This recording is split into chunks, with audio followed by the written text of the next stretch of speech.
नमस्कार, vision IAS के news today के इस अंक में आप सभी का स्वागत है। इस अंक में हम आपके लिए लेकर आए हैं यूपीएससी परीक्षा की दृष्टि से महत्वपूर्ण कुछ अहम खबरें। इस अंक के साथ मैं हूं दिव्या तोमर।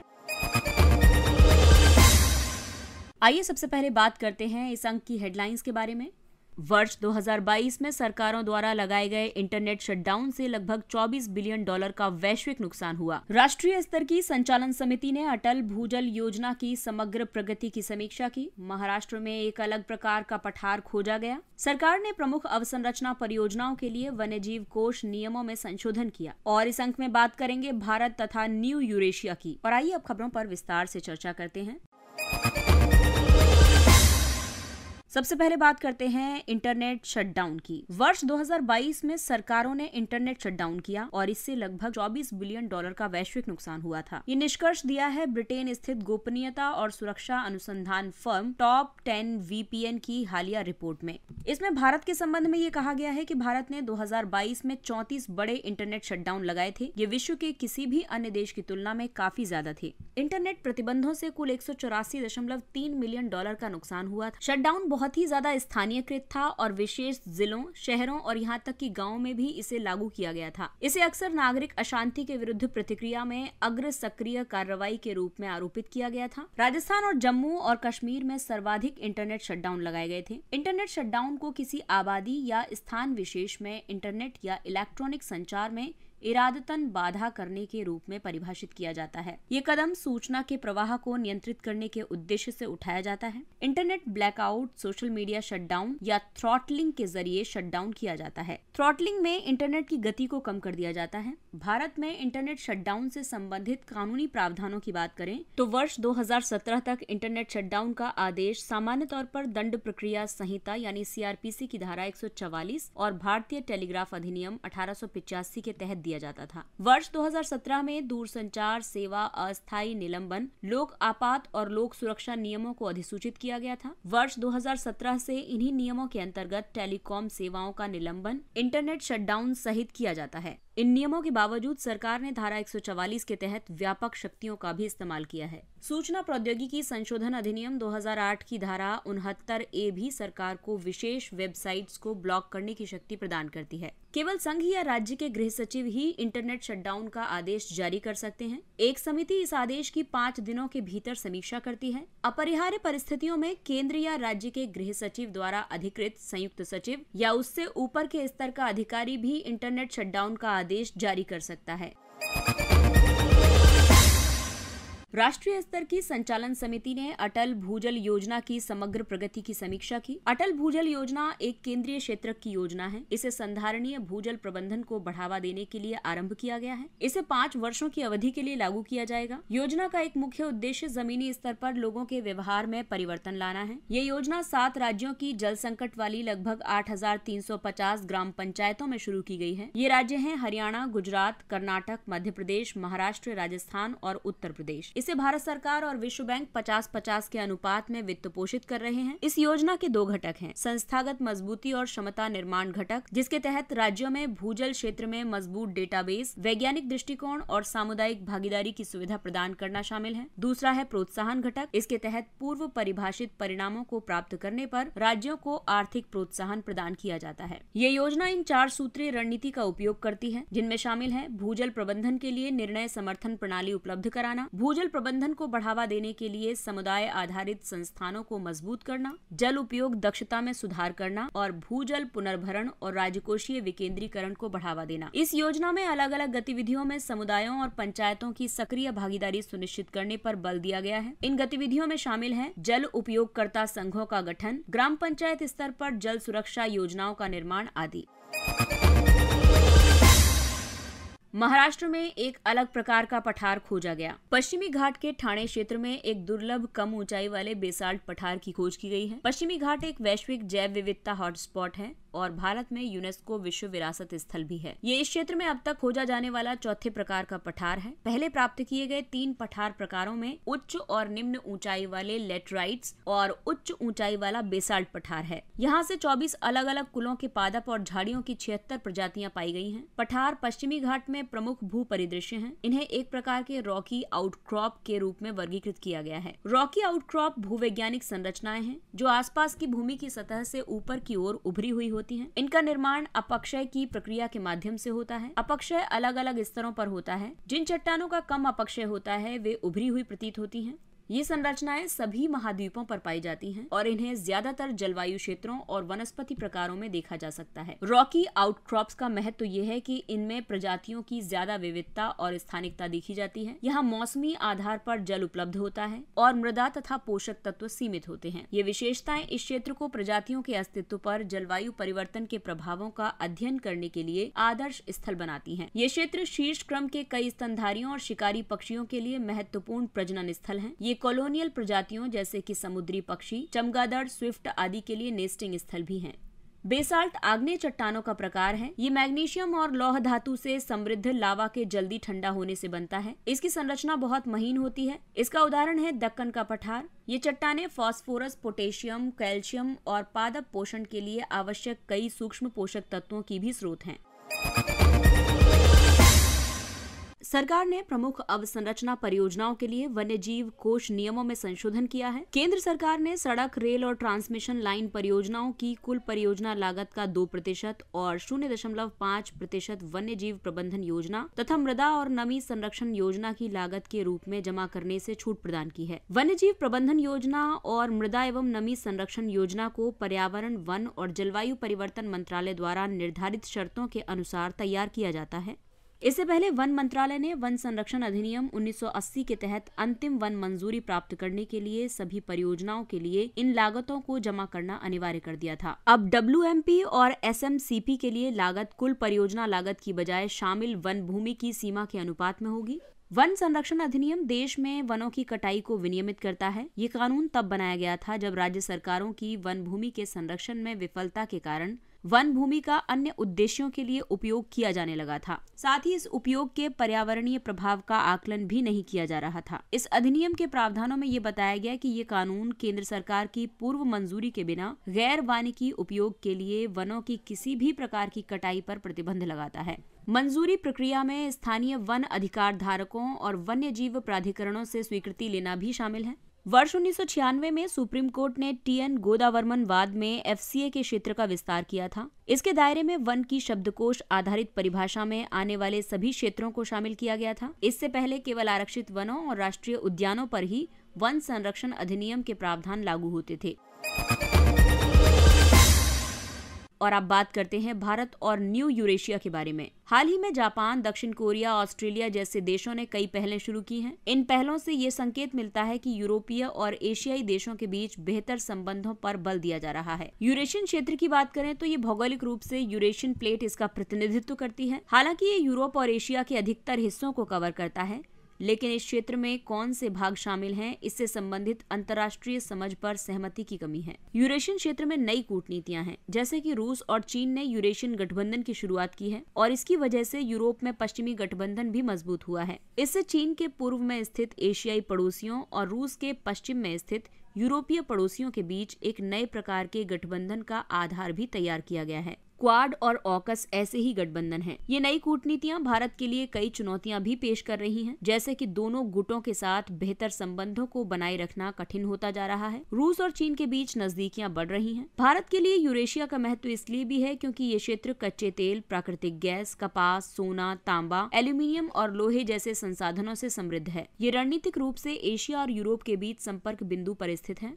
चीन के प्रभाव को रोकने के अलावा इस क्षेत्र में बनने वाले प्रतिरोधी गठबंधनों जैसे कि तुर्की पाकिस्तान गठबंधन से निपटने में भी भारत की मदद करेगा। और आइए बात करते हैं कुछ अन्य महत्वपूर्ण सुर्खियों के बारे में। संयुक्त राष्ट्र महासभा ने भारत समर्थित संकल्प को मंजूरी दी। UNGA ने भारत समर्थित एजुकेशन फॉर डेमोक्रेसी नामक संकल्प को आम सहमति से अपना लिया है। ये संकल्प सभी के लिए शिक्षा के अधिकार की पुष्टि करता है। ये संकल्प सदस्य देशों और अन्य हितधारकों को अपने शिक्षा मानकों में लोकतंत्र के लिए शिक्षा को समेकित करने के लिए प्रोत्साहित करता है। इसके अलावा इस संकल्प में ये भी सुझाव दिया गया है कि सभी देशों को डिजिटल डिवाइड समाप्त करने के लिए प्रासंगिक हितधारकों के साथ मिलकर कार्य करना चाहिए। यूएनजीए की स्थापना 1945 में संयुक्त राष्ट्र चार्टर के तहत की गई थी। ये संयुक्त राष्ट्र संघ का मुख्य नीति निर्माता निकाय है। संयुक्त राष्ट्र के 193 सदस्य देशों में से प्रत्येक देश को एक समान मताधिकार प्राप्त है। अगला टॉपिक है प्रमुख बंदरगाहों के लिए न्यायिक बोर्ड अधिसूचित किया गया। प्रमुख बंदरगाह प्राधिकरण अधिनियम 2021 की धारा 54 में एक न्यायिक बोर्ड के गठन की परिकल्पना की गई है। इस न्यायिक बोर्ड में एक पीठासीन अधिकारी और 2 अन्य सदस्य होंगे। पीठासीन अधिकारी सर्वोच्च न्यायालय का सेवानिवृत्त न्यायाधीश या उच्च न्यायालय का सेवानिवृत्त मुख्य न्यायाधीश होगा। इस न्यायिक बोर्ड के पीठासीन अधिकारी और अन्य सदस्यों की नियुक्ति एक चयन समिति की सिफारिश पर की जाएगी। इस समिति में शामिल होंगे भारत के मुख्य न्यायाधीश या उनके द्वारा नामित व्यक्ति, कार्मिक एवं प्रशिक्षण विभाग के सचिव, पत्तन, पोत परिवहन और जल मंत्रालय के सचिव।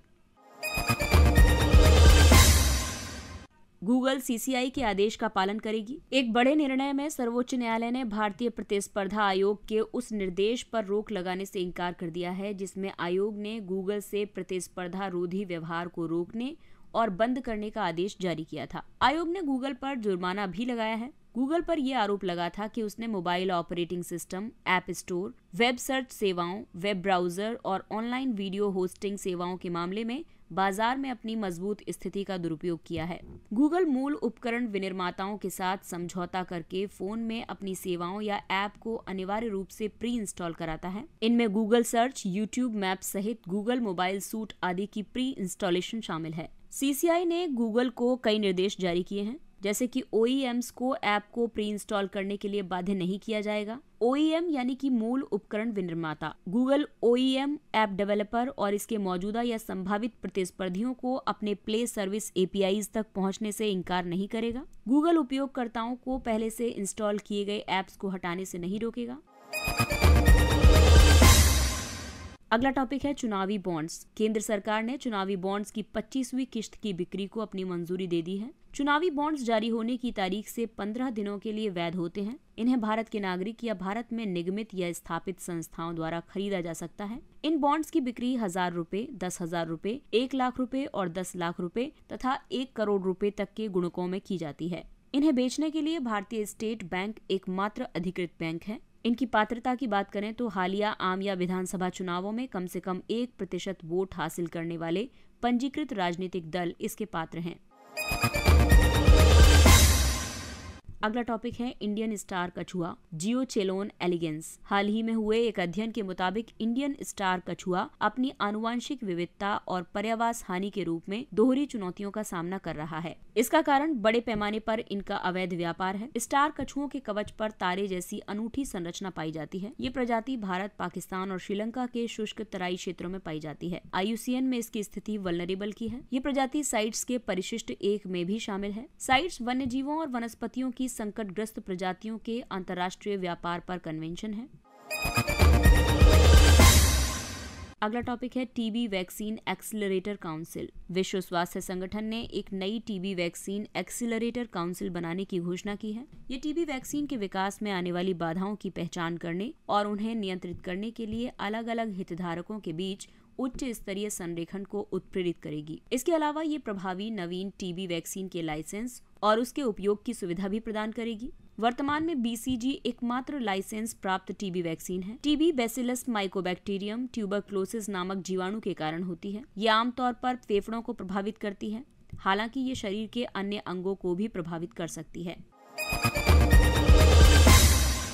Drone jammers. हाल ही में भारतीय सेना ने वाहन आधारित ड्रोन जैमर्स के लिए प्रस्ताव जारी किया है। ड्रोन जैमिंग के अलग अलग तरीके हैं। एक है रेडियो फ्रिक्वेंसी जैमिंग। इसमें रेडियो फ्रिक्वेंसी हस्तक्षेप पैदा करके ड्रोन और उसके ऑपरेटर के बीच लिंक को बाधित किया जाता है। दूसरा है सैटेलाइट लिंक बाधा। इसके माध्यम से ड्रोन को अपने उड़ान पथ को तय करने के लिए GPS की सहायता लेने में असमर्थ बना दिया जाता है। तीसरा है स्पूफिंग। इसके माध्यम से ड्रोन को गलत तरीके से निर्देशित करने के लिए जैमर ड्रोन को एक गलत नेविगेशन लिंक देता है। और चौथा है डेजलिंग। इसके माध्यम से ड्रोन के कैमरे को उच्च तीव्रता वाले लेजर या प्रकाश बीम के माध्यम से अनुपयोगी कर दिया जाता है।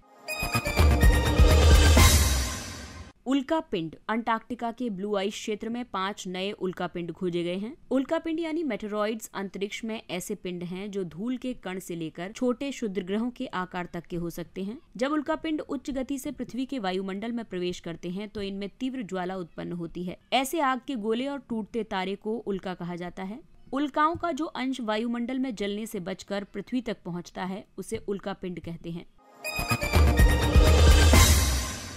गंजाम केवड़ा। ओडिशा के गंजाम क्षेत्र में पैदा होने वाले केवड़ा तेल की मांग में वृद्धि दर्ज की गई है। गंजाम केवड़ा यानी पांडानस फास्क्यूलेरिस तेल को सुगंधित स्क्रू पाइन यानी कि केवड़ा पौधे के फूल से भाप आसवन विधि द्वारा तैयार किया जाता है। इस तेल का उपयोग खाद्य उद्योग और अन्य क्षेत्रों में सुगंध के लिए किया जाता है। नर स्पाइक अपनी अनूठी सुगंध के कारण आकर्षक होता है, वहीं मादा स्पाइक जो होती है वो गंधहीन होती है और काष्ठीय अस्थिल में विकसित होती है। ये माल का भौगोलिक संकेतक रजिस्ट्रीकरण और संरक्षण अधिनियम 1999 के तहत पंजीकृत है।